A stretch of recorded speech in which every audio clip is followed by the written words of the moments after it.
Have you been confronted, threatened, assaulted, detained, or followed while just going about the business of shopping, working, coming home from the store, pulling into your driveway, or just out walking in an area where a vigilante, I call them woke wardens, decide that you don't belong and insist that you prove to them that you're not a threat? 94% of black men aged 17 to 55 have had an incident where they were guilty until proven innocent. Not by police, but by those woke wardens who decide to take the law into their own hands.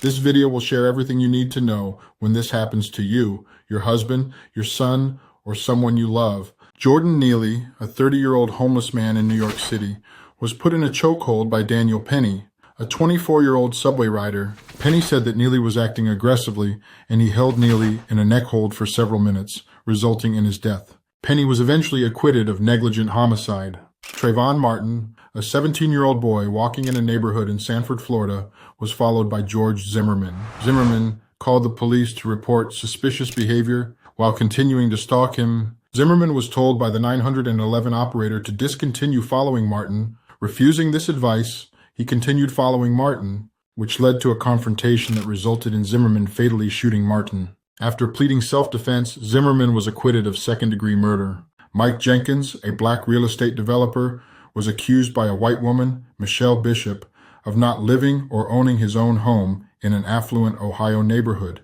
The encounter, captured on Jenkins's doorbell camera, showed Bishop questioning Jenkins' residency from his own front porch. Bishop, before grabbing her youngest of two children from the stroller and fleeing while screaming for help at the top of her lungs, only to return with her husband to confront Jenkins. Fortunately, Jenkins' wife was home and confirmed it was his place of residence.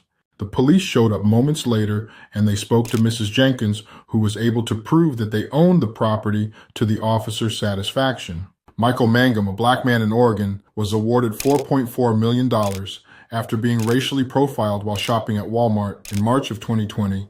Magnum was followed by a security worker and asked to leave the store. James Humphrey, a black man from Virginia, was wrongfully accused of stealing a package from his former employer at the GBRS Group. The police were called and Humphrey was taken into custody. The package resurfaced while the police were still investigating, and he was released. Humphrey, who worked as a shipping manager, said that the incident has caused him immense emotional distress and financial strain. One of the employees said they witnessed Humphrey leave the premises with the package. The package was found minutes later. Humphrey was fired 48 hours later. Dealing with a vigilante situation can be tense and potentially dangerous. Here are some tips to help keep yourself safe. Stay calm. Keep your composure and avoid escalating the situation. Take deep breaths to remain as calm and focused as possible. Create distance. If possible, put some physical space between you and the vigilante to reduce the risk of a physical confrontation. Avoid confrontation. Do not engage in arguments or aggressive behavior. Try to de-escalate the situation by speaking calmly and respectfully. Seek safety. If you feel threatened, move to a more populated area or seek shelter in a nearby store, restaurant, or public place. Document the incident. If it is safe to do so, use your phone to record the encounter. This can provide evidence if needed later. If the police are called, be mindful of their first impression of you. They tend to believe the one who is the most calm and rational. For more tips on police encounters, please see my earlier video titled Navigating Encounters with Law Enforcement Safely. And as always, stay woke, stay informed, stay calm.